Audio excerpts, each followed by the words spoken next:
Mis hermanos, les voy a pedir que abramos nuestras Biblias en el Evangelio de Lucas. Hoy día vamos a contestar probablemente la pregunta más importante que cada uno de nosotros tiene que responder, y es: ¿quién es Jesucristo? ¿Quién es Jesucristo? Hoy día vamos a responder esta pregunta, y les ruego abrir sus Biblias en el Evangelio de Lucas, capítulo 9, versículo 18 al versículo 22. Lucas capítulo 9, versículo 18 al versículo 22, pero como siempre, hermanos, les voy a pedir que juntos hagamos una oración antes de comenzar, ¿sí? Señor, te agradezco este tiempo que tú me regalas para predicar tu palabra, este tiempo que nos das como iglesia. Te pido, Dios, te ruego por tu misericordia, te ruego, Señor, por tu bondad. Te pido, Dios, de que tú me ayudes a exponer tu palabra de manera fiel, clara, profunda.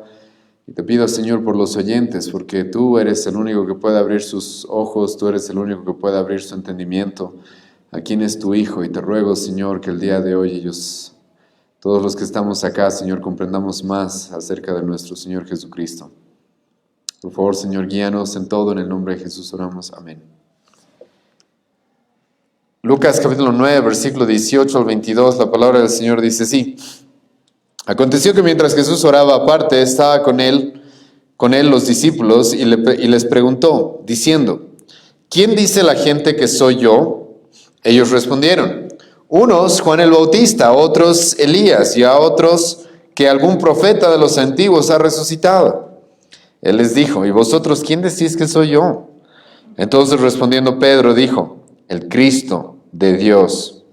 Pero él les mandó que a nadie dijesen esto, encargándoselo rigurosamente y diciendo: es necesario que el Hijo del Hombre padezca muchas cosas y sea desechado por los ancianos, por los principales sacerdotes y por los escribas, y que sea muerto y resucite al tercer día. Bueno, hermanos, en esta sección del Evangelio de Lucas vamos a responder una pregunta que ya ha estado en las anteriores secciones. Una pregunta que ya ha surgido en diferentes personas, incluso en autoridades, en gobernantes como Herodes el tetrarca. Y la pregunta es: ¿quién es Jesucristo? ¿Quién es Jesús? Y como les dije en la introducción o antes de comenzar este sermón, esta, hermanos, es la pregunta más importante que tú y yo debemos responder. Porque si respondes mal esta pregunta, simplemente no hay salvación. No puede haber salvación. Si respondes mal, si respondes equivocado acerca de quién es Jesucristo, no puede haber salvación. Es inevitable, eso no puede pasar. Es por eso, hermanos, que si bien esta pregunta es una de las más importantes y la Biblia nos deja muy claro, sinceramente, quién es Jesucristo, la realidad es de que esta ha sido una de las doctrinas más atacadas y sigue siendo una de las doctrinas más atacadas hasta nuestras épocas. ¿Quién es nuestro Señor Jesucristo? ¿Quién es? En la época de Jesucristo, como vamos a ver el día de hoy, ya había falsas enseñanzas acerca de quién es Jesucristo. Y Jesucristo todavía estaba presente. En los primeros siglos del cristianismo, adivinen cuál fue la lucha más grande que tuvo que enfrentar la iglesia. Una de las luchas más grandes que tuvo que enfrentar la iglesia en los primeros siglos fue literalmente el tema de quién es Cristo. Porque cada siglo se levantaban, algunos dicen que incluso hasta 3 herejías por siglo se encontraban en los primeros 5 siglos después de Jesucristo. Se levantaron herejías como el apolinarismo, el arrianismo, el eutiquianismo, el adopcionismo, nestorianismo, entre muchas otras. Herejías, hermanos, que literalmente hasta el día de hoy existen en nuestra época, en nuestra ciudad, en nuestro país. Y esto es obvio, ¿por qué? Porque si Satanás va a atacar algo, tiene que atacar quién es Jesucristo, sí o sí.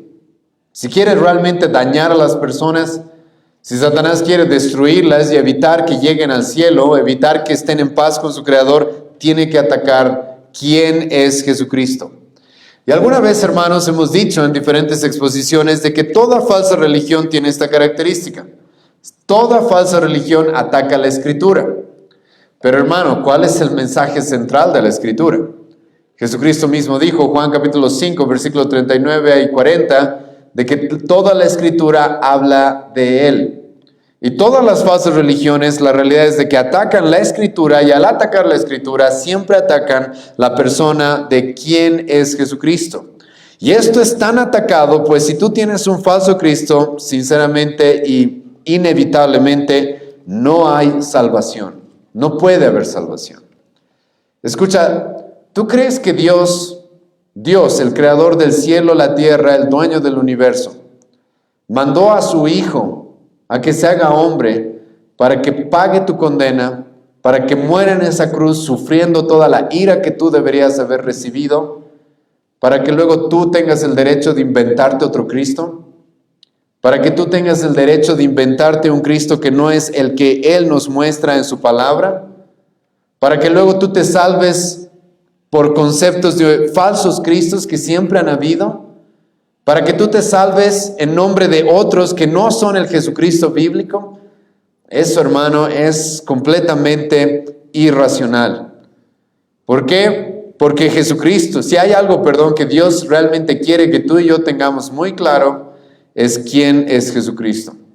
Pero lamentablemente, como ya les he adelantado, en los días de Jesucristo mismo ya había errores respecto a su identidad.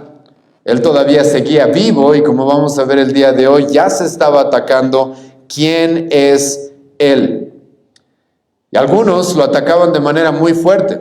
Por lo menos en este pasaje, como vamos a ver, algunos lo estaban llamando un profeta, otros lo estaban llamando Elías, que también era un profeta, otros lo estaban llamando Juan el Bautista, que también era un profeta. Pero la realidad es que también hubieron otros, los cuales lo llamaron loco, lo llamaron endemoniado, e incluso, como vamos a ver en el Evangelio de Juan capítulo 7, en el primer turno, lo llamaron bastardo. Entonces la gente, hermano, Jesucristo se va a encontrar con mucha oposición y muchas personas que van a hacer todo lo posible por desfigurar quién realmente es Él. Pero sin un conocimiento correcto de quién es Cristo, no hay salvación. Hasta el día de hoy encontramos falsas iglesias, sectas, las cuales atacan siempre esto. Los testigos de Jehová son unos de los más conocidos en nuestra época, los cuales son personas que siguen el arrianismo que he mencionado, que comenzó en el primer siglo, en los primeros siglos del cristianismo. Los testigos de Jehová niegan que Jesucristo sea Dios. Los testigos de Jehová literalmente dicen que Jesucristo es simplemente un ángel comparado a Miguel. Incluso algunos han llegado a decir que es Miguel, el ángel Miguel. Los mormones hacen lo mismo. Y sinceramente, hermanos, los católicos también atacan quién es Jesucristo. Ahora, algunos que conocen un poco más de teología y de la historia de la teología me van a decir, ¿cómo es que los católicos atacan quién es Jesucristo? Si los católicos históricamente han recibido y han aceptado los concilios ecuménicos, el concilio de Nicea, de Calcedonia, de Constantinopla, en los cuales se habló y se argumentó acerca de Cristo, supuestamente los católicos aceptaron esos concilios, los cuales son ortodoxos. Pero en la práctica, hermano, como lo he dicho ya en otras exposiciones, los católicos niegan quién es Jesucristo. Porque la Biblia nos dice, como vamos a ver el día de hoy también, que Jesucristo es Dios. Ahora escucha, si yo creo que Jesucristo es Dios, pregunta, ¿por qué? ¿Cuánto tiempo me pasaría? ¿Por qué me arrodillaría ante una estatua? ¿Por qué le pediría a los santos que me ayuden? Si yo creo que Jesucristo es Dios, ¿por qué perdería el tiempo adorando a santos, venerando a santos, arrodillándome ante estatuas, prendiéndole vela a ese tipo de ídolos? ¿Por qué perdería el tiempo haciendo esas cosas? La realidad es de que la Iglesia Católica incluso niega en la práctica quién es nuestro Señor Jesucristo. Pero lamentablemente, y esto es triste, muchas iglesias que se llaman cristianas, que se llaman evangélicas, también tienen un concepto equivocado de quién es Jesucristo. En muchas iglesias, hermano, a Jesucristo se lo trata literalmente como alequeco. A Jesucristo se lo trata como alguien al cual yo le doy algo y me va a dar algo a cambio, ¿sí? Se lo trata como un genio de la lámpara que me va a cumplir mis deseos, que simplemente está para cumplir mis deseos y lo que yo le pide, y si yo le ofrendo, y si yo le diezmo, y si yo le doy cierto dinero, entonces Él me va a recompensar y me va a multiplicar. Hermano, eso se parece más a los ídolos aymaras, a los ídolos paganos de nuestra ciudad, como el Equeco. Eso no se parece al Jesucristo de la Escritura, como vamos a ver. Y esto, hermanos, es muy serio. Porque si algo quería dejar Dios sumamente claro es quién es Jesucristo. No sé si has notado, pero en el Nuevo Testamento no tenemos un evangelio, no tenemos 2 evangelios, no tenemos 3 evangelios, tenemos 4 evangelios. 4 evangelios, los cuales tienen la intención de mostrarnos quién es Jesucristo. Dios, hermano, ha dejado muy claro en su palabra de que esta pregunta de quién es Jesucristo debe ser bien respondida. Y por eso nos ha dejado tantos evangelios, los cuales nos presentan la vida de Jesucristo desde su concepción. Incluso el apóstol Juan nos presenta a Jesucristo desde antes de la concepción, desde la eternidad. Juan capítulo 1, versículo 1. Y los 4 evangelios se complementan entre ellos para mostrarnos claramente quién es Jesucristo. Y hermanos, si Dios ha dejado muy claro quién es nuestro Señor Jesucristo, escucha, si tú crees en otro Cristo, como ya dije, no hay salvación.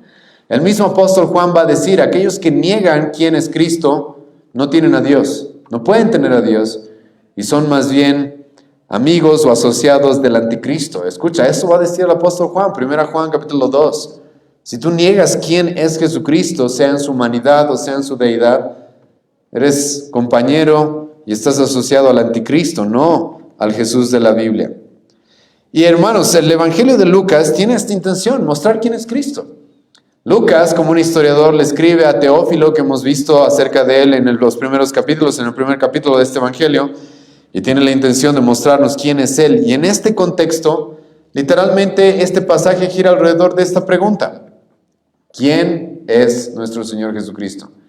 Jesucristo le va a preguntar a los discípulos, ¿quién dice la gente que soy? Jesucristo le va a preguntar a los discípulos, ¿quiénes dicen ustedes que soy? Y hermanos, esa es la pregunta que el día de hoy vamos a responder. Y lo que va a hacer Lucas es primero darnos un poco del contexto, versículo 18. Lucas capítulo 9, versículo 18. Aconteció que mientras Jesús oraba aparte, ¿sí? Nos presenta aquí Lucas, hermano, un pasaje. Ahora hemos visto en la semana pasada, por ejemplo, nos hemos topado con la alimentación de los 5,000. Y este pasaje, Lucas es un historiador que si bien está yendo en cierta manera cronológicamente en la vida de Jesucristo, pero no nos está relatando absolutamente todo lo que pasó con Jesucristo, ¿sí? Por eso también tenemos 4 evangelios, los cuales se complementan. Si tú lees los otros evangelios, por ejemplo el evangelio de Mateo, vas a notar que en el anterior pasaje, el evangelio de Mateo estaba en el capítulo 9, o en el capítulo 14, perdón. Y ahora cuando entramos a Lucas capítulo 9, versículo 18, y tú lo comparas con el evangelio de Mateo, nos hemos adelantado hasta el capítulo 16 de Mateo. Han pasado ya bastante tiempo desde la alimentación de los 5,000.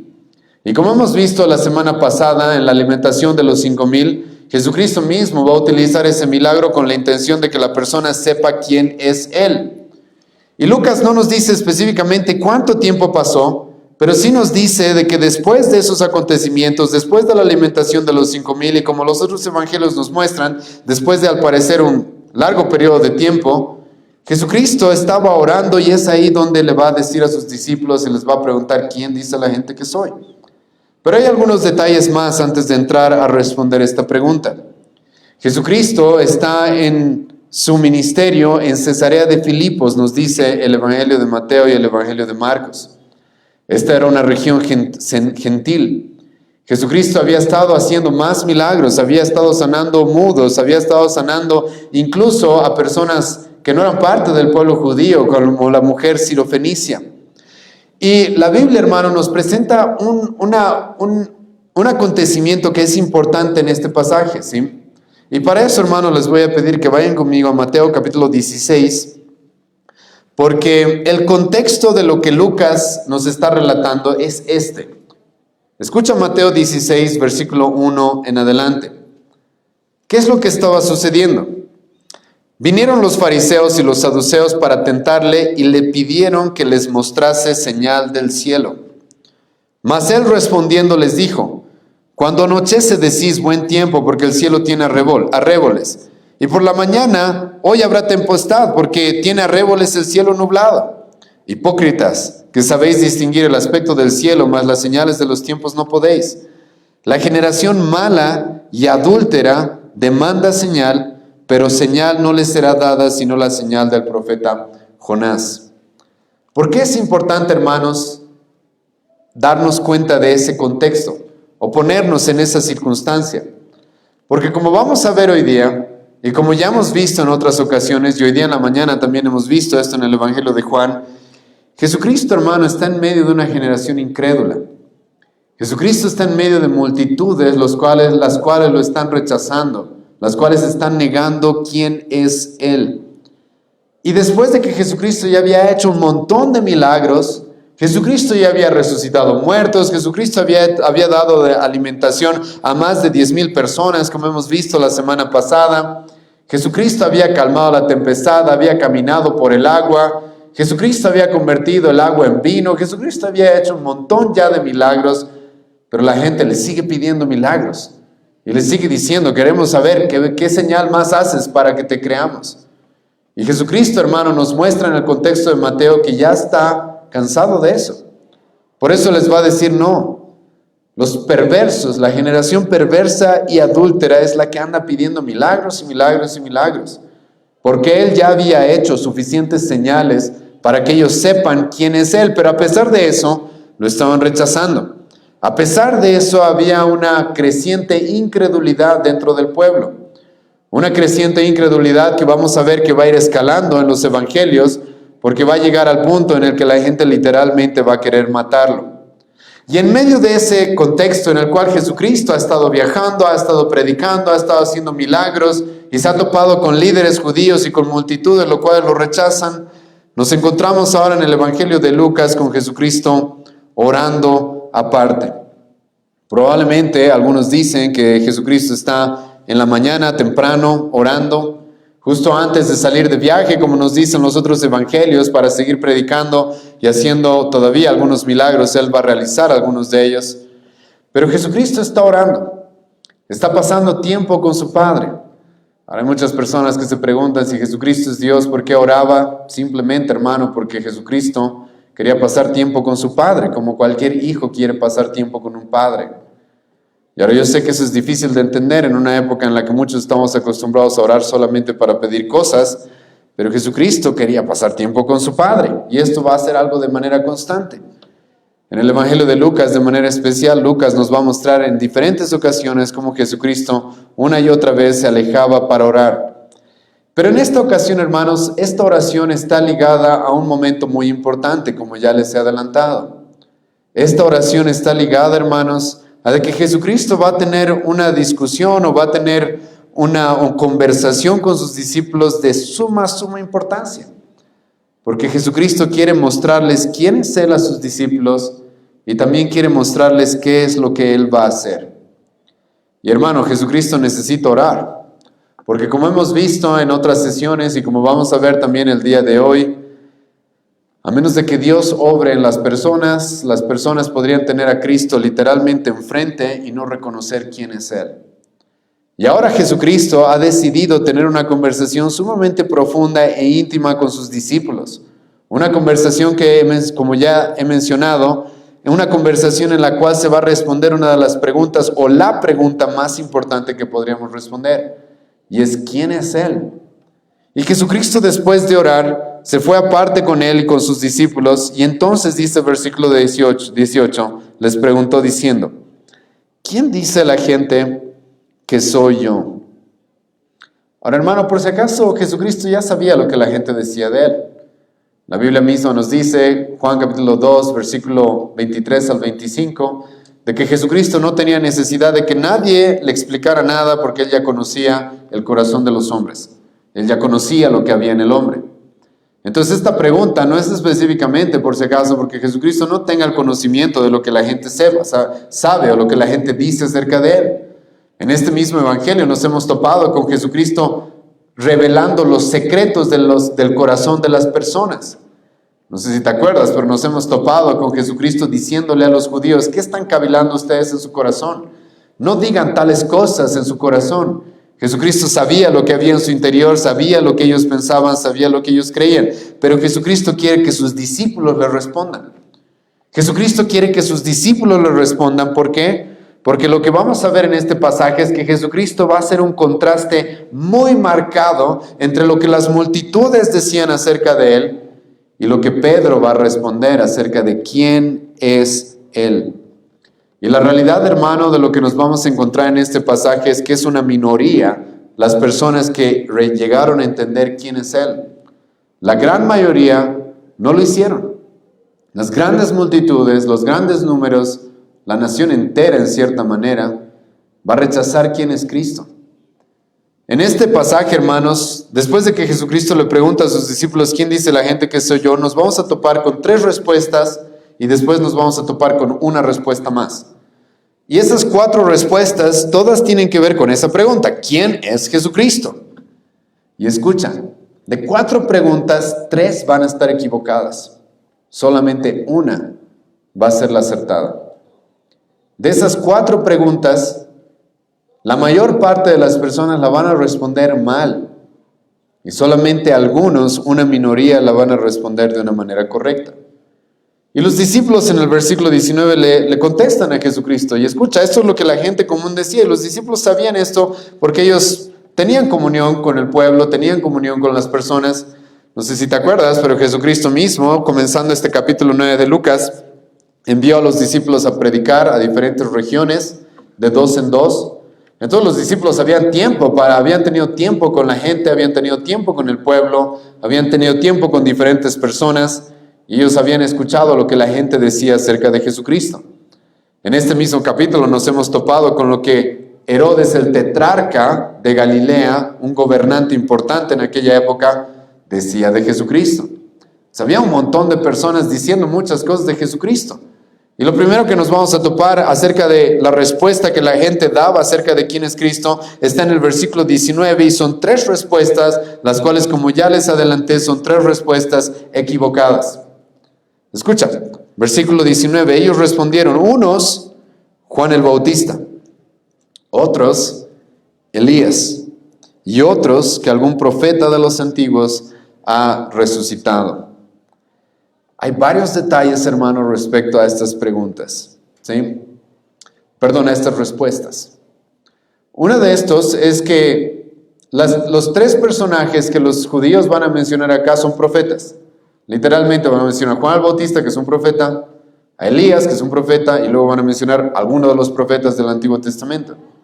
Entonces la gente, hermano, va a reconocer que Jesucristo era un profeta. Eso es lo que van a decir. Ese va a ser lo que se rumoraba de manera común entre el pueblo acerca de Jesucristo. Hermano, no sé si sabías, pero hasta el día de hoy continúa ese rumor. Los judíos consideran a Jesucristo un profeta. Los musulmanes consideran a Jesucristo un profeta. Y cuando tú lees, hermano, estas respuestas que se están dando acerca de quién es Jesucristo, como ya les he mencionado, va a haber otras personas las cuales van a ser muy duras con Cristo y van a decir: ese es un loco, ese es un endemoniado, ese es un bastardo. Pero mucha gente, hermano, va a tener a Jesucristo en cierta estima. Y eso es lo que vemos acá. Hay personas las cuales lo van a querer poner en cierta estima a Jesucristo. Los 3 personajes que se nos mencionan en el versículo 19 son personajes con alta estima. ¿Te acuerdas lo que Jesucristo dijo acerca de Juan el Bautista? ¿Qué dijo Jesucristo acerca de Juan el Bautista? No ha habido hombre más grande hasta este momento que Juan el Bautista. Jesucristo dijo eso. Y la gente lo estaba comparando con Juan el Bautista. Hermano, sinceramente, estaban poniendo a Jesucristo, no lo estaban tomando como cualquier hombre, lo estaban poniendo en un lugar en cierta manera elevado, ¿sí? Con algo de prestigio, con algo de valor. Juan el Bautista había sido un hombre que por los judíos había sido reconocido como un verdadero profeta de parte de Dios. Y si no es suficiente, también lo van a comparar con Elías. ¿Has leído acerca de Elías en el Antiguo Testamento, hermano? Elías es uno de los profetas más importantes. Es más, con él inicia en cierta manera la era profética en el Antiguo Testamento. Y Elías, hermano, era un tipo bastante valiente, bastante rudo, bastante fiel a nuestro Señor. Elías va a ser un hombre el cual va a estar dispuesto a enfrentarse solo con 400 sacerdotes paganos y los va a vencer y literalmente los va a matar. Elías era un hombre que va a estar dispuesto a enfrentarse a los reyes y ser fiel al Señor. Ahora, no era perfecto Elías. En diferentes lugares del Antiguo Testamento encontramos de que era débil también, de que tenía defectos como cualquier hombre. Pero dentro del pueblo judío, hermano, era considerado un gran profeta. Y esto es interesante, ¿sí? Porque incluso el Antiguo Testamento terminaba hablando de Elías.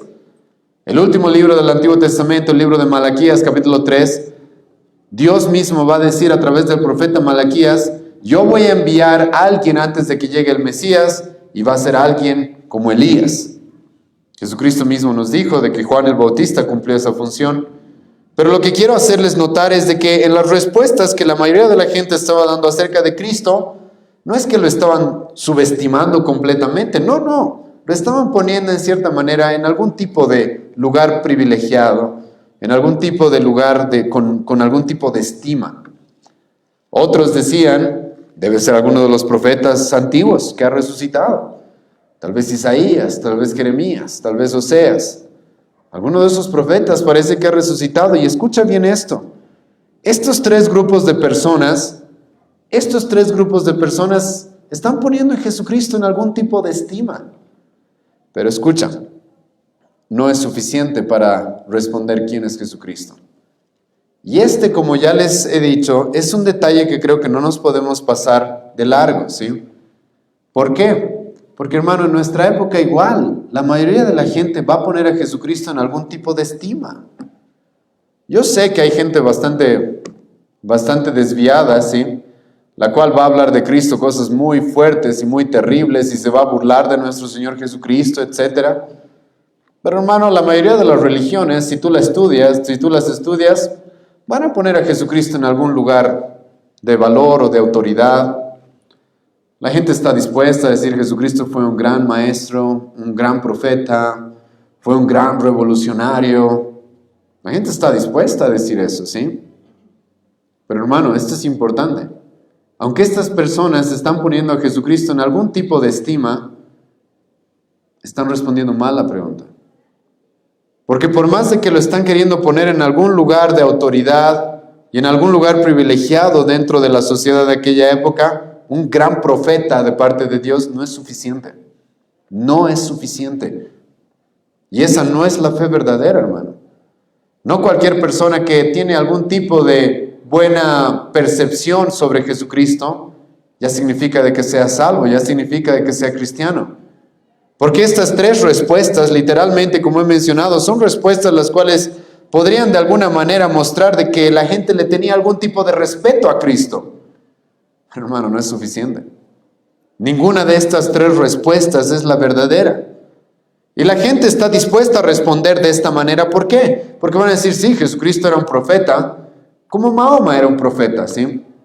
Sí, Jesucristo era un gran hombre, como el Papa también es un gran hombre. Sí, Jesucristo es un gran hombre, un gran líder, como también tenemos otros líderes. Pero, hermano, Jesucristo no es solamente un profeta.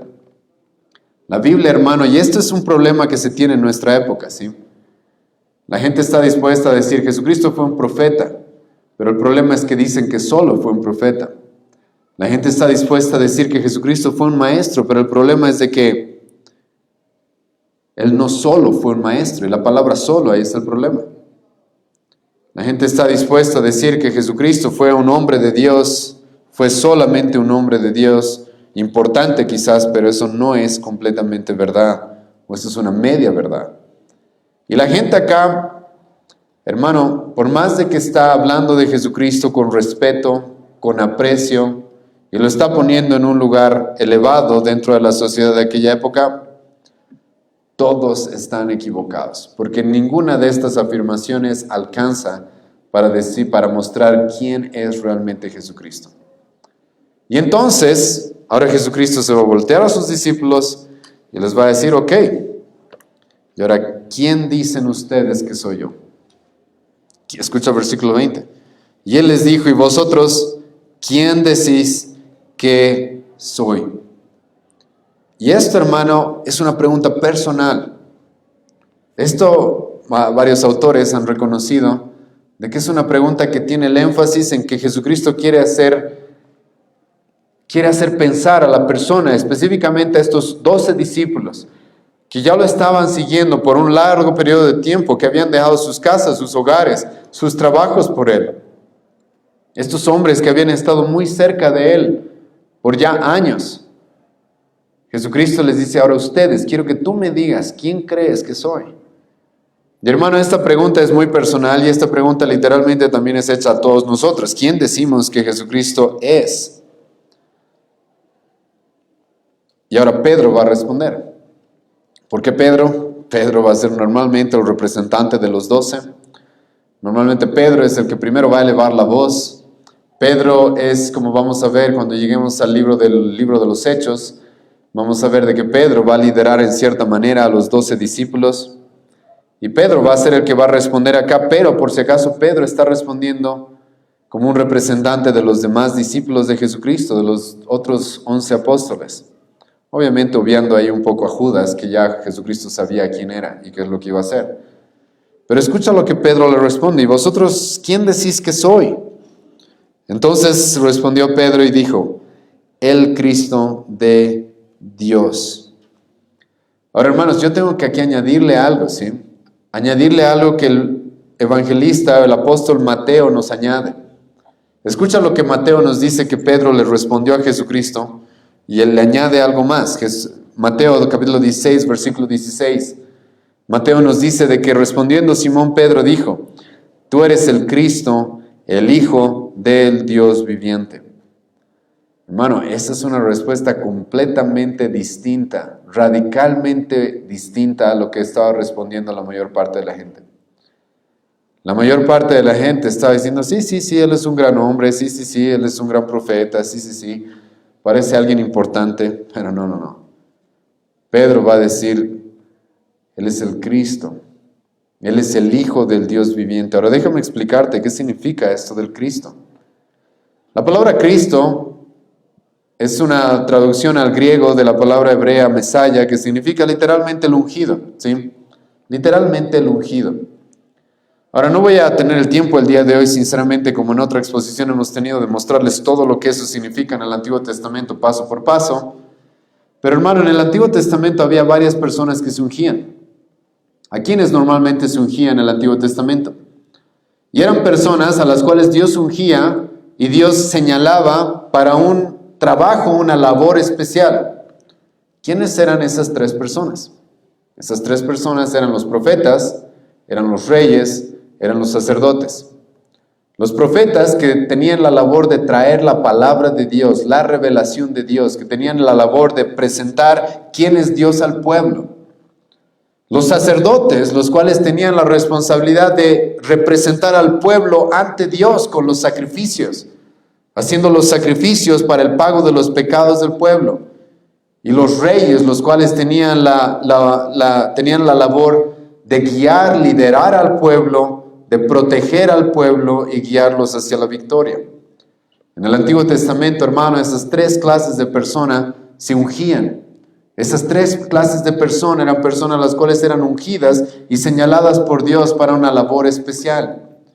Pero el Antiguo Testamento, hermano, nos muestra claramente de que Dios hizo una promesa. Y cuando tú lees el Antiguo Testamento, comienzas Génesis capítulo 3, el hombre peca y Dios inmediatamente le hace la promesa de: yo voy a enviar a alguien para que lo salve del pecado.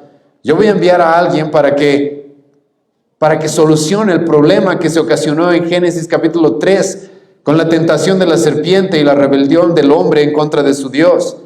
Dios promete literalmente: yo voy a mandar a alguien el cual los salve. Y cuando tú vas avanzando en el Antiguo Testamento vas a encontrar esto, de que Dios va a ir mostrando una y otra vez de que esa persona que va a venir, escucha, va a cumplir estas tres cosas. Va a ser un profeta, el cual nos muestre claramente quién es Dios, el cual nos revele claramente la verdad, el cual sea como una luz al pueblo, que le ayude a entender y tener el conocimiento claro de quién es Dios y qué es lo que Dios quiere del pueblo y qué es lo que Dios iba a hacer por ellos. En el Antiguo Testamento se nos va a relatar claramente de que aquella persona que tenía que venir iba a ser un Un rey el cual iba a conquistar a los enemigos del pueblo de Dios. Iba a dirigirlos a la victoria, iba a proveerles guía, liderazgo y protección. En el Antiguo Testamento se nos presenta de que aquel que iba a venir iba a ser un sacerdote, el cual iba a ser un sacrificio expiatorio por nosotros. Un sacrificio el cual pague la condena que nosotros le debemos a Dios. Pero cuando tú lees el Antiguo Testamento, hermano, vas a encontrar eso. Vas a encontrar de que el pueblo necesita estas tres cosas: un profeta, un sacerdote, un rey. Pero el Antiguo Testamento siempre te deja con las ansias de cuándo va a llegar esa persona. Siempre. Porque los profetas del Antiguo Testamento no pudieron cumplir lo que Cristo cumplió en el Nuevo Testamento. Los reyes del Antiguo Testamento, por más de que hayan sido reyes muy grandes como David, como Salomón, no pudieron pagar y librar al pueblo de la condena del pecado que merecían. Los sacerdotes en el Antiguo Testamento, los sacrificios mismos que ellos hacían, no fueron suficientes para pagar los pecados del pueblo. Y cuando tú lees el Antiguo Testamento, hermano, esto es lo que está pasando. Dios ha prometido al pueblo de Israel y Dios ha prometido a esta humanidad a alguien que va a venir y que Dios va a señalar y que Dios va a ungir para ser nuestro Salvador. Y una y otra vez tú pasas las páginas del Antiguo Testamento y no encuentras ese Salvador. Y en varios lugares del Antiguo Testamento va a parecer que ese Salvador ya llegó. En varios lugares va a parecer que ya está llegando, que ya está aquí, pero de alguna u otra manera el Antiguo Testamento nos va a mostrar, no, todavía falta, todavía no llegó. Y ese Cristo, ese ungido, hermano, literalmente era el hombre el cual por generación tras generación el pueblo judío había estado esperando. Pedro, su familia, los discípulos, los judíos de aquella época, sus padres, sus abuelos, habían esperado generación tras generación por milenios. ¿Cuándo va a llegar y qué va a hacer ese hombre para poder salvarnos? Y hermano, como dije, la promesa de este ungido, la promesa de este Cristo, la promesa de este Mesías, es algo que comienza en Génesis capítulo 3, versículo 15. Todo el Antiguo Testamento se trata acerca de quién va a llegar y cómo nos va a salvar, qué es lo que va a hacer por nosotros.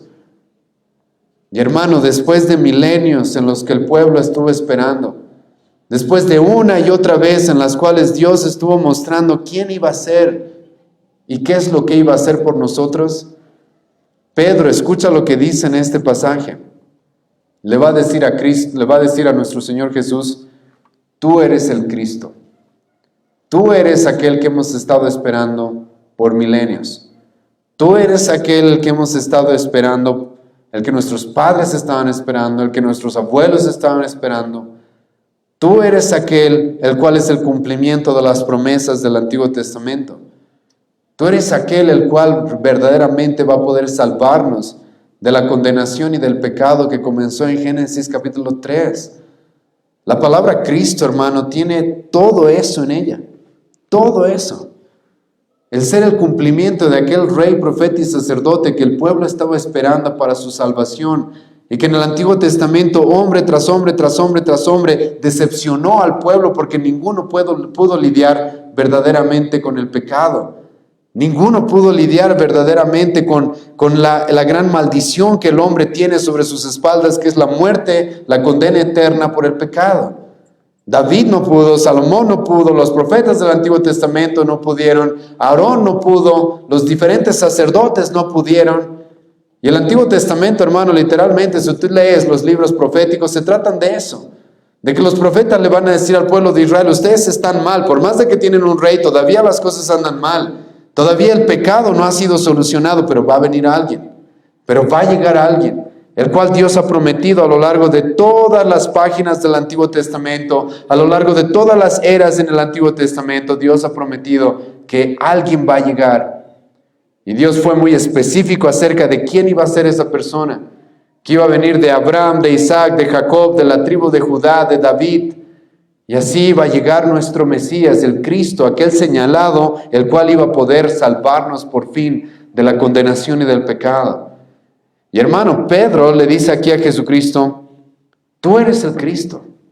No, tú no eres un profeta más. Tú no eres alguien más como Juan el Bautista. Hermano, hay un abismo de diferencia entre decirle a Jesucristo: eres como Juan el Bautista, a decirle: tú eres el Cristo. Porque Juan el Bautista mismo, ¿te acuerdas lo que dijo del Cristo? Juan el Bautista dijo, cuando llegue el Cristo, yo soy nadie a comparación del Cristo. Juan el Bautista dijo, cuando llegue el Cristo, yo no tengo ni siquiera el derecho de desatar la correa de sus calzados.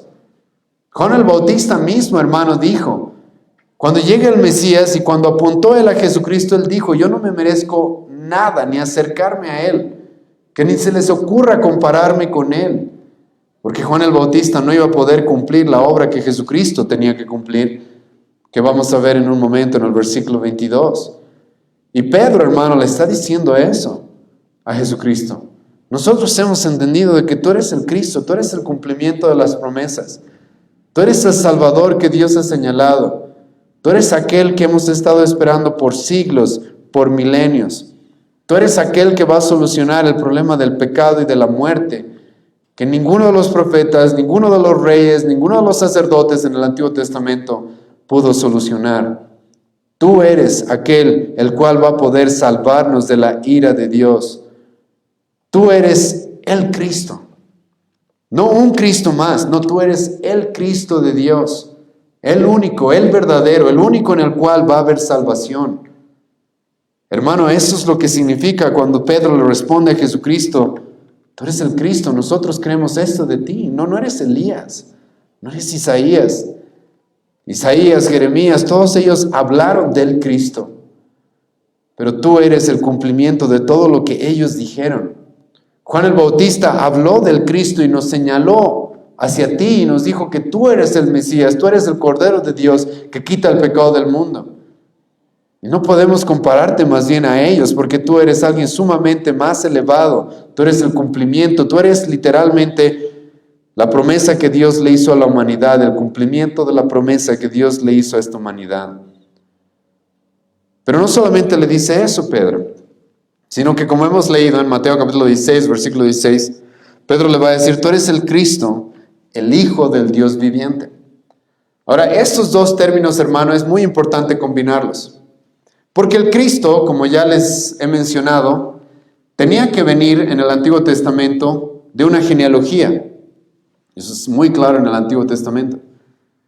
Dios ha prometido de que el Cristo, y si tú lees el Antiguo Testamento y vas a notar de que hay muchos pasajes en los cuales hay muchos nombres y genealogías y el hijo de tal.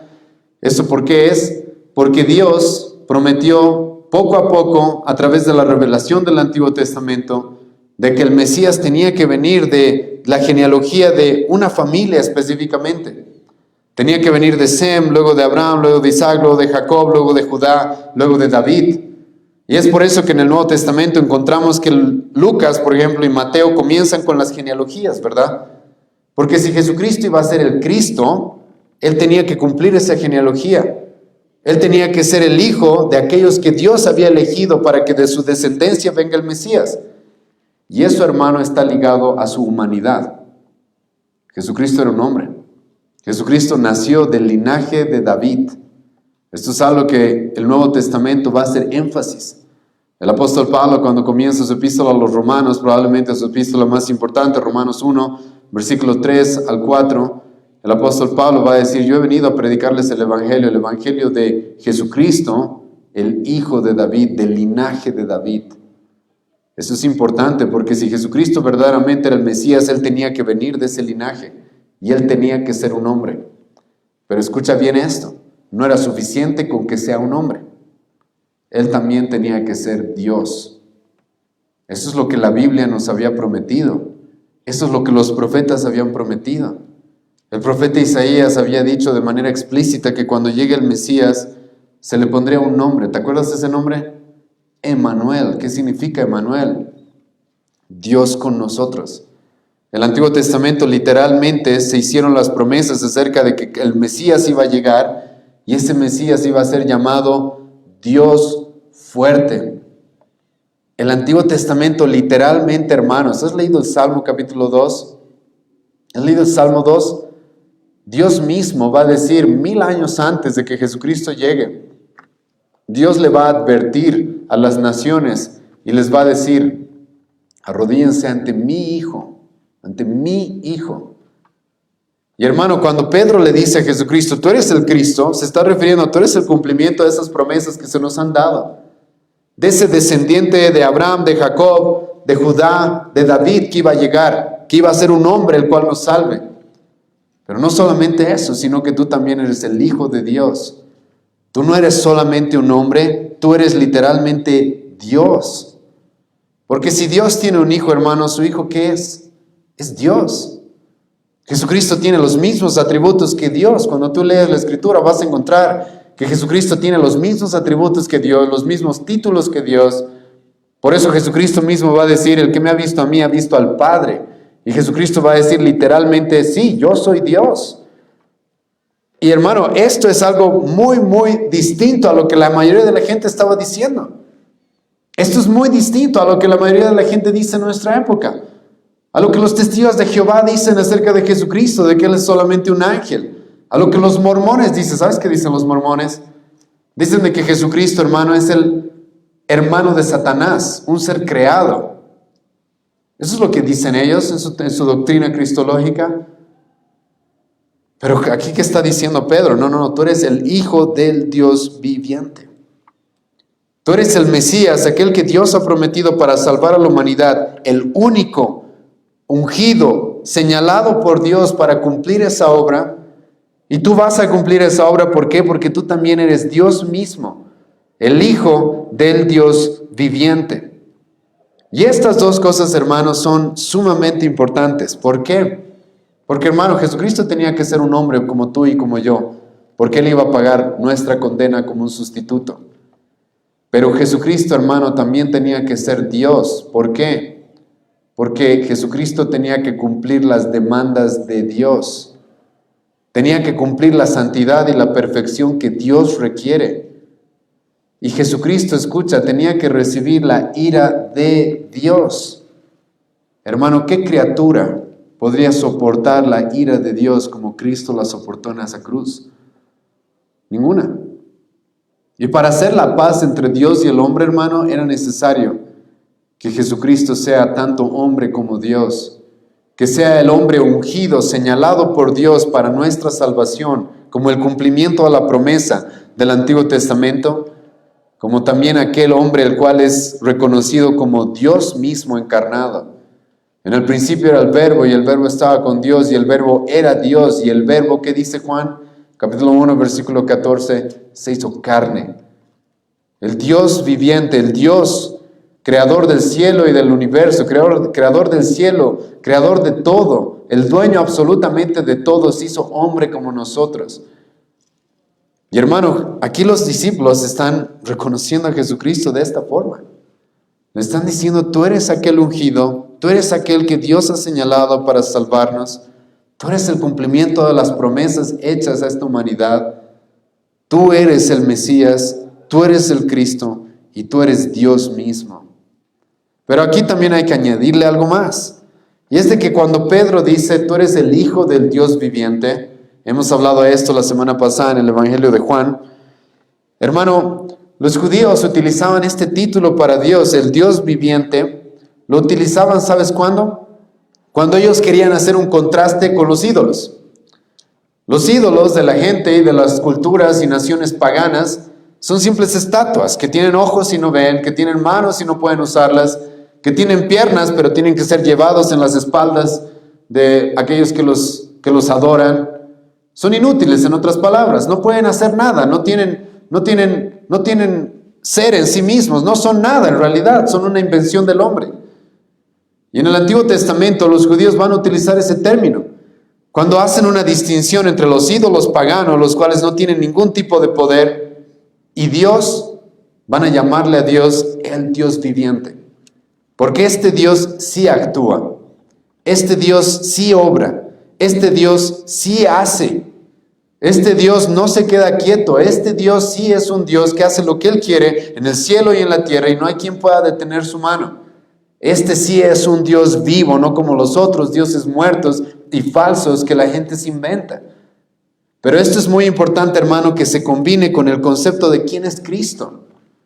Porque lo que Pedro está diciendo acá es, tú eres el Mesías, tú eres Dios hecho hombre, Y tú eres a través del cual Dios está obrando. Dios, hermano, obra a través de quién es Cristo, a través de su Hijo Jesucristo. Dios obra en su pueblo de manera milagrosa y sobrenatural en su pueblo a través de quién es Cristo, a través de Cristo mismo. A través de Él se nos dice la Biblia que es que creó toda la humanidad y todo este mundo. Y es a través de Él que Dios obra en su pueblo y los salva. Es más, si tú lees el Evangelio de Mateo, y en un momento vamos a ir una vez más a ese Evangelio, Jesucristo mismo le va a decir a Pedro, tú que estás reconociéndome como el Cristo, como el Hijo de Dios, Dios está obrando en ti. Porque tú no podrías saber esto por tu propia cuenta. No, Pedro, tú no eres tan inteligente, tú no eres tan capaz como para reconocerme por quién soy yo. Es Dios el que te está revelando esto. Y escucha, vamos conmigo a Mateo una vez más, y Mateo capítulo 16, porque quiero mostrarles varias cosas también acerca de lo que está sucediendo en este contexto. Mateo capítulo 16, versículo 16, respondió Simón Pedro, dijo, tú eres el Cristo, el Hijo del Dios viviente. Y Pedro, que era un metepata muchas veces, y Pedro que se equivocaba, por fin ha dicho algo que realmente está muy bien. Y Jesucristo ahora le va a decir, Pedro, esto no provenía de ti, sino que escucha, versículo 17, entonces le respondió Jesús, bienaventurado eres Simón, hijo de Jonás, porque no te lo reveló carne ni sangre, sino mi Padre que está en los cielos. Hermano, es por eso que aquí Pedro mismo le dice, tú eres el Hijo del Dios viviente, ese Dios que obra, ese Dios que actúa en su pueblo, ese Dios que no está muerto como los ídolos. Y Jesucristo inmediatamente le dice, sí, ese mismo Dios está obrando en ti ahora mismo. Porque estas palabras no podrían provenir de cualquier persona. Porque el hombre está muerto en sus delitos y pecados y ciego de nacimiento, muerto espiritualmente desde que nacemos. Y para que alguien responda de esta manera, la única respuesta es de que Dios es el que está haciendo esto. Lo único que podríamos decir la única conclusión a la que podríamos llegar para que alguien responda de esta manera acerca de Cristo es de que Dios está obrando en él. Y Jesucristo literalmente le dice esto, Pedro, Dios te está revelando esto. Mientras las grandes multitudes, mientras los líderes judíos, mientras los líderes políticos de su época estaban ciegos, completamente ciegos, por la gracia de Dios a Pedro y a los discípulos se les había abierto el entendimiento para que ellos vean quién es nuestro Señor Jesús. Es el Cristo, es el Hijo de Dios viviente, es el Hijo del Dios viviente. Ahora, pero hay algo más y tengo que mostrarles esto en el capítulo 16 de Mateo, versículo 18, ¿sí? Escucha, hermano, lo que Jesucristo le va a continuar diciendo a Pedro. Y yo también te digo que tú eres Pedro, y sobre esta roca edificaré mi iglesia, y las puertas del Hades no prevalecerán contra ella. ¿Por qué este detalle es importante? Escucha lo que Jesucristo está diciendo. Mi iglesia va a tener como fundamento esta declaración, esta confesión de que yo soy el Cristo, el Hijo del Dios viviente. Ahora, la Iglesia Católica obviamente malinterpreta completamente este pasaje. Este pasaje, la Iglesia Católica dice de que es un pasaje el cual afirma de que Pedro fue el primer papa. De que Jesucristo le está diciendo a Pedro, Pedro, sobre ti voy a edificar mi iglesia. Es, hermanos, completamente absurdo. En este mismo pasaje, Jesucristo le va a decir a Pedro, apártate de mí, Satanás. ¿Tú crees que alguien que le dice eso, al mismo tiempo le va a decir, por si acaso sobre ti voy a edificar mi iglesia? Ahora, en este pasaje, los que estudiamos un poco más de los idiomas originales, sabemos que Jesucristo está utilizando un juego de palabras muy importantes. Porque a Pedro, después de que Pedro le dice, tú eres el Cristo, el Hijo del Dios viviente, Jesucristo le dice, tú eres Pedro, griego Petros, que significa piedra pequeña. Y luego Jesucristo va a decir, sobre esta Petra, roca, inamovible, sobre esa roca, no tú, Pedro, piedra pequeña, sino sobre lo que acabas de decir, que esa es la roca inconmovible. Esa es la roca sobre la que va a estar fundamentada mi iglesia. Sobre esa roca yo voy a edificar mi iglesia. Esto es importante, hermanos, porque por algún motivo nosotros no consideramos testigos de Jehová, mormones, etcétera, iglesia. Porque cualquier comunidad, no importa lo que aleguen, no importa lo que digan, pero que nieguen que Jesucristo es el Cristo, el Hijo de Dios, no es la iglesia de Cristo. Porque el fundamento de la iglesia de Cristo es esto, que Él es el Cristo, el Hijo del Dios viviente. Esa confesión, ese entendimiento, ese conocimiento acerca de Jesucristo, hermano, es el fundamento de la iglesia. Es más, cualquier iglesia sana, hermano, no va a querer que nadie venga a la iglesia por otra razón, más que porque han creído que Jesucristo es el Cristo, el Hijo de Dios viviente. Ese es el fundamento, hermano, de toda la vida cristiana. Ese es el fundamento de todo lo que somos. Es por eso que lo que Pedro le está diciendo, hermano, es muy importante. Cualquier otra religión, cualquier otra secta que diga que Jesucristo es un profeta solamente, que Jesucristo es un maestro solamente, que Jesucristo fue un revolucionario, un líder, etcétera, no sirve. Esa no es la roca sobre la que Jesucristo quiere que su iglesia se edifique. Eso es edificar literalmente en la arena, en falsedades, en mentiras. Pero Jesucristo le va a decir a Pedro, ¿sabes, Pedro, lo que acabas de decir? Sobre eso yo voy a edificar mi iglesia. Y las puertas del Hades no van a poder resistir, no van a poder levantarse contra mi iglesia. Este es el fundamento, hermanos, literalmente de nuestra fe. Jesucristo no es solamente un hombre, Jesucristo es el hombre señalado por Dios para ser el pago de nuestros pecados, para ser nuestro Mesías, para ser aquel que iba a cumplir las promesas que Dios hizo de salvación a esta humanidad. Y Jesucristo es el Hijo de Dios, el Hijo del Dios viviente.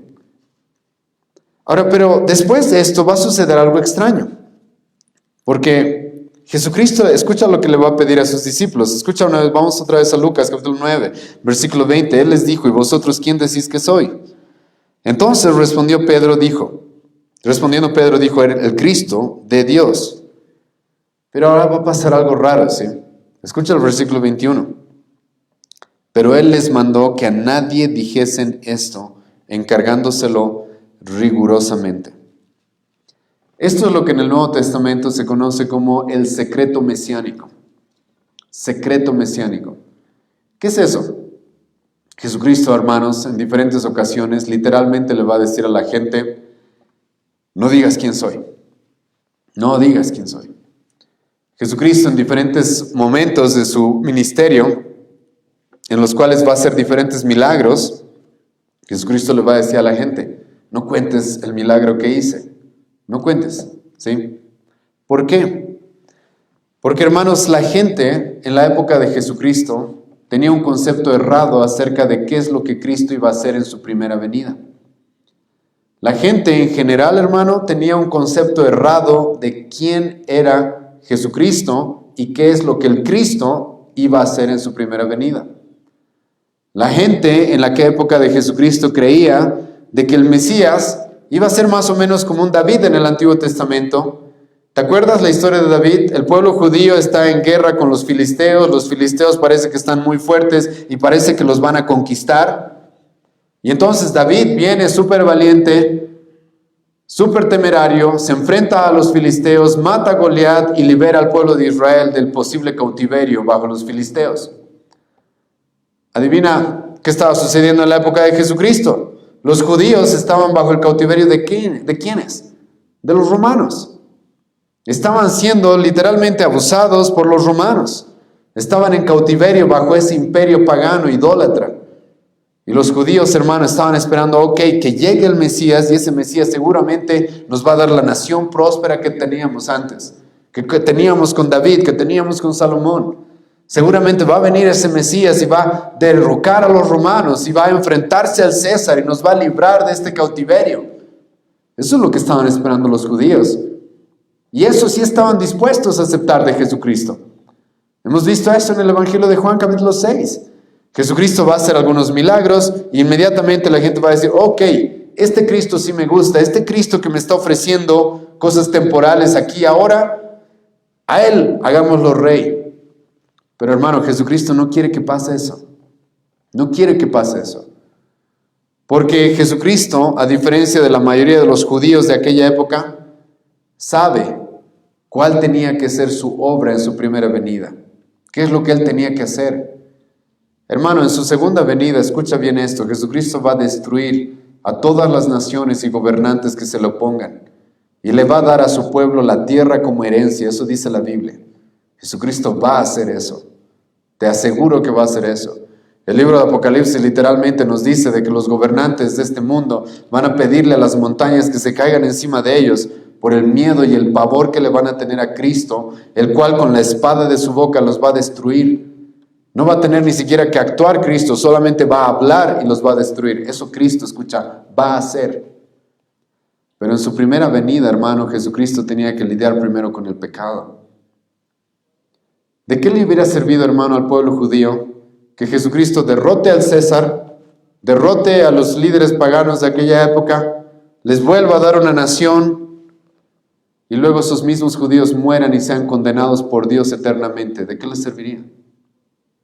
Y este es uno de los problemas que van a tener estos judíos. No van a entender la obra que primero Jesucristo tenía que hacer. No van a entender que antes de que el Mesías reine y llegue a la gloria, el Mesías tenía que sufrir y tenía que ser humillado. Es por eso que Jesucristo, escucha lo que les dice el versículo 21, pero Él les mandó que a nadie dijesen esto, encargándoselo rigurosamente, y escucha lo que continúa, y diciendo, es necesario que el Hijo del Hombre padezca muchas cosas y sea desechado por los ancianos, por los principales sacerdotes y por los escribas, y que sea muerto y resucite al tercer día. Jesucristo le dice a sus discípulos, no le digan a nadie sí que soy el Cristo. No le digan. Va a llegar el momento en el que les va a mandar a los discípulos, les va a decir, vayan y prediquen este evangelio en todas partes. Pero en este momento de la historia todavía no. ¿Por qué? Porque Jesucristo sabe, esta gente me va a querer utilizar solamente para derrocar a los romanos, como si ese fuera su peor problema.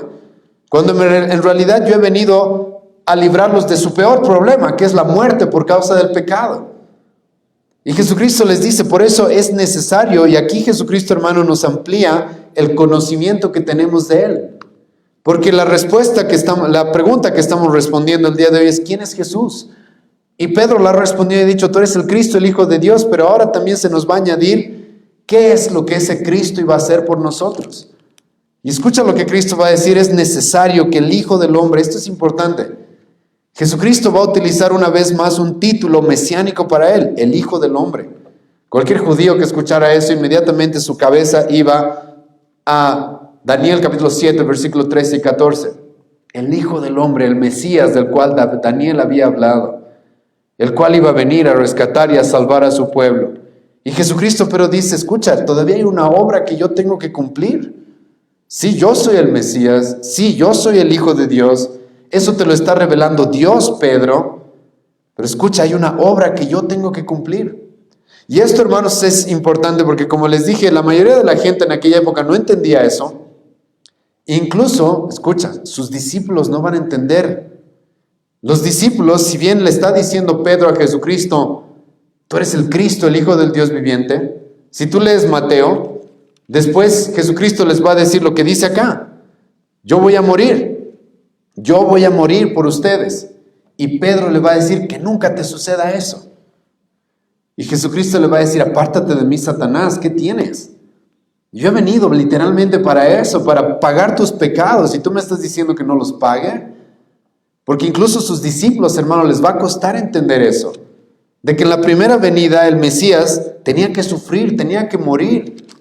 Va a llegar el momento en el que va a venir como un rey conquistador y va a conquistar a las naciones, literalmente. Pero en su primera venida Él tenía que ser desechado, Él tenía que ser despreciado y Él tenía que morir por nosotros. Y en este versículo 22, hermano, encontramos varias características acerca de su obra. Déjeme resumírtelas en 3. Su obra era necesaria, su obra era voluntaria y su obra era planeada. Necesaria, escucha lo que dice, es necesario que el Hijo del Hombre padezca. Hermano, Jesucristo tenía que venir a morir por ti y por mí, eso es lo necesario. Porque la paga del pecado es ¿qué, hermano? Muerte. ¿Cómo crees que iba Jesucristo a librarte de la muerte sin pagar tu condena? ¿Cómo crees que Jesucristo iba a librarte del castigo eterno y de la ira de Dios sin pagar esa ira? Jesucristo, hermano, dice, es necesario que esto me pase. Hemos leído por eso hace un momento, hermano, Isaías 53, 700 años antes, el profeta Isaías va a decir, eso le va a pasar a nuestros Mesías. El profeta Daniel, que habló del Hijo del Hombre en el capítulo 9 de su libro, literalmente va a decir que el Mesías va a tener que morir. Porque eso era necesario, hermano. En el Antiguo Testamento Dios había dejado eso claro. ¿Te acuerdas cómo los judíos se salvaban? ¿Cómo los judíos buscaban que sus pecados sean perdonados? ¿Te acuerdas? Haciendo que un sustituto tome su lugar, haciendo que un cordero sin mancha, sin contaminación tome su lugar. Hermano, ese era simplemente un ejemplo de lo que Cristo iba a hacer en el Nuevo Testamento. Escucha lo que dice el autor de Hebreos, capítulo 9, versículo 22. Y casi todo es purificado según la ley con sangre. Y escucha, y sin derramamiento de sangre no se hace remisión. Alguien tenía que morir en tu lugar, hermano. Alguien tenía que morir en nuestro lugar. Y Jesucristo le dice a los discípulos, escucha, no, todavía no expandan esto de que yo soy el Mesías, porque todavía hay una obra que yo debo cumplir, yo debo morir por ustedes. No hay otra forma de salvarlos, yo debo sufrir por ustedes. En segundo lugar, como les he mencionado, Jesucristo nos muestra aquí que es algo voluntario. Algunas personas dicen de que Dios forzó a Jesucristo a que muera. No, Jesucristo quiso venir. El Padre lo envió, es verdad. El Padre le dijo, ve y muere por este pueblo, el pueblo que yo te quiero dar a ti. Pero hermano, Jesucristo también quiso hacer esto de manera voluntaria. Y eso ves tú en este pasaje. Jesucristo mismo le está diciendo a los discípulos, no cuenten quién soy yo todavía. ¿Por qué? Porque tengo que dar mi vida. Tengo que ser desechado por todas estas personas y terminar muerto y resucitar al tercer día. Jesucristo mismo va a decir, Juan capítulo 10, yo doy mi vida por mis ovejas. Nadie me la quita, yo la doy en pago por mis ovejas. Ese fue un sacrificio y una obra voluntaria. Pero también, hermano, escucha, fue una obra planeada. Y esto también vemos en este versículo. Porque todavía no ha llegado la muerte de Cristo, ¿sí o no? Pero Cristo ya sabe qué va a pasar. Ya sabe que eso va a suceder. Porque eso había sido planeado por Dios. Es por eso que en el libro de Hechos los apóstoles van a decir, ustedes mataron a Cristo, a los judíos, pero según el anticipado y predeterminado consejo de Dios. Eso ya estaba planificado. Es por eso que a Jesucristo se lo va a reconocer en el Nuevo Testamento como el Cordero inmolado desde la eternidad. Escucha, desde la eternidad, desde antes de crear absolutamente todo, desde antes de que el tiempo se haga, Dios ya tenía en mente que esto iba a suceder, de que Jesucristo iba a morir por nosotros en aquella cruz. Y Jesucristo les está mostrando a sus discípulos acá, esto yo ya lo tengo planeado, esto ya está dicho. Por eso más adelante les va a decir que es para que la Escritura se cumpla. Porque la Escritura una y otra vez en el Antiguo Testamento mostró que Jesucristo tenía que morir por nosotros. Y ahora su muerte, hermano, es bastante interesante porque Jesucristo aquí nos adelanta que va a ser por causa de que Él va a ser rechazado. Escucha, ¿por quiénes? Ancianos, principales sacerdotes y escribas. Esto es interesante, ¿sí? Porque estamos en medio de esta pregunta de ¿quién es Jesucristo? ¿Quién es Él? Y escucha, las personas que tú esperarías que más hubieran sabido acerca de Él son los que más bien más lo van a rechazar. Los más religiosos de aquella época, los supuestamente en más alto grado de intelectualismo, de conocimiento, de teología, son los que lo van a más bien terminar asesinando. Los ancianos, probablemente Jesucristo se refiere a Sanedrín, el consejo supremo del pueblo de Israel. Los sacerdotes, los que estaban a cargo literalmente del templo, Anás y Caifás. Los escribas, los que literalmente se dedicaban a enseñar la Biblia al pueblo todos los sábados, todos los días sábado. Esa gente que supuestamente era la más religiosa, que supuestamente era la más devota, va a terminar asesinándolo. Pero no termina ahí la obra de Cristo, sino que Jesucristo le dice a sus discípulos, yo también voy a resucitar al tercer día. Y quiero una vez más, hermanos, ir con ustedes a Isaías 53, ¿sí? Porque Jesucristo nos está mostrando que esta es la obra que Él iba a hacer como nuestro Mesías, como el Hijo del Dios viviente. Y escucha, el profeta Isaías es muy preciosa la forma en la que presenta, hermanos, en este pasaje todo lo que Jesucristo nos está diciendo ahí. Jesucristo en un versículo nos está resumiendo literalmente su obra. Una obra, hermano, que en el profeta Isaías capítulo 53 encontramos, como algunos han dicho, de manera explícita, muy clara. Algunos incluso han dicho que es el lugar más claro donde se puede ver qué es lo que Jesucristo iba a hacer por nosotros. Y escucha lo que dice una vez más desde el versículo 3, despreciado y desechado entre los hombres. ¿Te acuerdas lo que Cristo acaba de decir? Voy a ser despreciado, desechado por los escribas, por los fariseos, por los saduceos, por los ancianos. Despreciado y desechado entre los hombres, varón de dolores, experimentado en quebranto, y como que escondimos de él el rostro, fue menospreciado y no lo estimamos. Ciertamente llevó él nuestras enfermedades y sufrió nuestros dolores, y nosotros le tuvimos por azotado, por herido de Dios y abatido. Mas él, herido, fue por nuestras rebeliones, molido por nuestros pecados. El castigo de nuestra paz fue sobre él, y por su llaga fuimos nosotros curados. Todos nos descarriamos como ovejas, cada cual se apartó por su camino, mas Jehová cargó en él el pecado de todos nosotros. Angustiado él y afligido, no abrió su boca. Como cordero fue llevado al matadero. Hermano, en cierta manera lo que acabo de leer es lo que estás viendo en el Evangelio de Lucas. Al Jesucristo, al momento que Jesucristo le dice a sus discípulos, no digan que soy el Cristo, es porque Él quiere que se cumpla esto.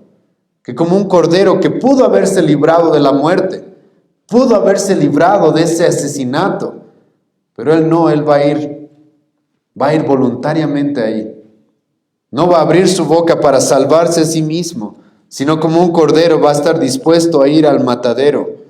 Va a estar dispuesto, como dice el profeta Isaías, como una oveja delante de sus trasquiladores, enmudecer y no abrir su boca.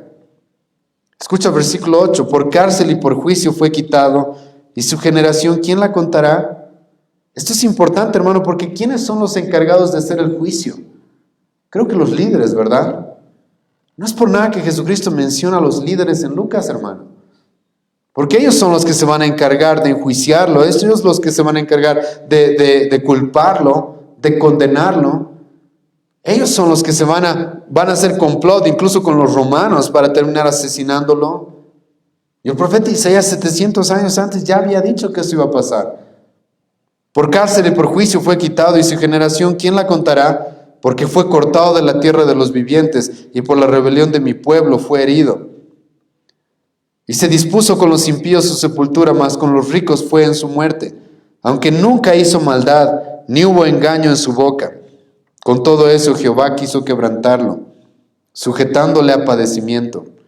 Ahora escucha este versículo 10. Con todo esto Jehová quiso quebrantarlo, sujetándolo a padecimiento. Cuando haya puesto, escucha esto, su vida en expiación por el pecado. Y ahora aquí está la resurrección, escucha. Verá linaje, vivirá por largos días. Hermano, el profeta Isaías literalmente está diciendo lo que Jesucristo está diciendo en el Nuevo Testamento. Alguien que va a dar su vida, que va a recibir la ira en nuestro lugar, y luego va a ver un linaje. ¿Cómo puedes ver algo si estás muerto? Creo que no puedes, ¿o sí? Creo que tienes que resucitar para poder ver algo. ¿Cómo es que luego se nos dice que Él va a dar su vida en expiación por el pecado y luego dice que va a vivir por largos días? Hermano, el profeta Isaías está hablando de su resurrección, la misma resurrección que Jesucristo nos está mencionando en Lucas capítulo 9. Y Jesucristo le dice a sus discípulos, escucha un momento más, quiero leer Isaías 53, 11, solo el versículo 11 más. Verá el fruto de la aflicción de su alma y quedará satisfecho. Escucha esto. Por su conocimiento justificará mi siervo justo a muchos. Escucha bien esto. Por su conocimiento, ¿qué dice? Va a justificar a muchos. ¿Te acuerdas la pregunta que estamos respondiendo, hermano, en Lucas? ¿Quién es Jesús? ¿Por qué es importante esa pregunta? Porque sin ese conocimiento no hay salvación. Si tú respondes de una manera equivocada, no hay salvación. Si tú no conoces al Cristo verdadero, no hay salvación. Porque el profeta Isaías va a decir, por su conocimiento justificará a muchos. Y lamentablemente en el Evangelio de Lucas nos estamos topando con multitudes las cuales tienen un conocimiento errado de Él. Pero por la gracia de Dios nos encontramos con Pedro y algunos los cuales verdaderamente saben quién es Él. Y Jesucristo les dice, escucha, esto es lo que me tiene que pasar. Voy a ser rechazado, voy a ser desechado por los principales en el pueblo y voy a morir, pero también voy a resucitar. Voy a resucitar. Eso me tiene que suceder. Y ese, hermanos, es el Jesucristo en el que nosotros creemos. Ese, hermanos, es el Jesucristo bíblico. Ese, hermanos, es la roca sobre la cual la iglesia debe estar fundamentada. No un profeta más, no un maestro más, sino el Mesías, el único Salvador, aquel hombre que ha sido apuntado, señalado por Dios, ungido por Dios para salvarnos. El Cristo, el Hijo de Dios, pero no cualquier Cristo, no cualquier persona que se llama Hijo de Dios, sino aquel que vino y dio su vida por ti y por mí, y resucitó al tercer día. Hermano, ese detalle es importante también, porque la resurrección de Jesucristo, escucha lo que hace, es ponerlo en otro nivel respecto a todos los líderes o Cristos o Mesías que se han levantado en este mundo. Mahoma, 3 metros bajo tierra al día de hoy. Buda, igual. Charles Russell, igual. Joseph Smith, igual. La Virgen, lo siento, igual. ¿Quién más resucitó al tercer día? ¿Quién más murió por ti y resucitó al tercer día para mostrarnos de que Él realmente es Dios, el Hijo de Dios? Hermano, ese es el Cristo en el que nosotros creemos. Y esa es la respuesta correcta. En este pasaje encontramos eso. En medio de una multitud de personas que no saben quién es Él. Están diciendo, Él es un profeta, Él es Juan el Bautista, Él debe ser uno de los antiguos, Él debe ser Elías. Hermano, Jesucristo es el Cristo, el Hijo del Dios viviente que iba a dar su vida para salvarte a ti y a mí. Iba a resucitar al tercer día como una prueba de que Él cumplió la obra que dijo que iba a hacer. Ese es el Mesías, hermano, ese es nuestro Cristo, ese es en aquel en el cual nosotros creemos. Y hermano, sinceramente ruego a Dios porque cuando te hagas la pregunta, ¿quién dices? ¿Quién es Jesucristo? ¿Sí? Si alguien te hiciera la pregunta, ¿quién dices que Jesucristo es? Realmente respondes bien. Porque si no respondes de la manera correcta, hermano, no hay salvación, no hay más. Solamente hay un nombre dado a los hombres por el cual hay salvación. Es este Cristo. No el que se inventaron los judíos, no el que se inventa la gente, no el que la gente cree, no el que la gente se diseña a su medida, sino es el que se nos está presentando el día de hoy en el Evangelio de Lucas. Vamos a orar, ¿sí? Señor, te agradezco esta noche y este domingo que tú nos has dado para exponer tu palabra, para conocer más a tu Hijo Jesucristo, Señor. Dios, te ruego de que tú obres a través de tu palabra. Te pido, Dios, misericordia. Tú, Señor, eres un Dios tan bondadoso, tan lleno de gracia, que nos has dado a tu Hijo. Que tú, Señor, no solamente nos has dado a tu Hijo, sino que nos has revelado a tu Hijo en las páginas de la Escritura de manera explícita. Y te ruego, Dios, que tú nos abras los ojos, porque nosotros no podemos entender esto por nuestra propia cuenta. Dios, te pido que así como Pedro podamos elevar nuestras voces y decir, tú eres el Cristo, el Hijo del Dios viviente, como una profesión que nazca de corazones regenerados, Señor. Te ruego, Dios, porque tú abras más los ojos de tantas personas que creen en Cristos falsos, que creen en Cristos que se han inventado, pero no en el verdadero Jesucristo, el que nos presenta la Escritura. Y te agradezco, Dios, por la obra que Él hizo por nosotros. Porque siendo alguien tan grande, el Mesías, el ungido, rey, profeta, sacerdote, tu propio Hijo, estuvo dispuesto a humillarse, Señor, para salvar a pecadores como nosotros. Te ruego, Dios, por la fe y el arrepentimiento, para esta congregación y todos aquellos que escuchan tu Evangelio, que la fe nos guíe, Señor, a este Mesías, a este Salvador. En el nombre de Jesús oramos. Amén.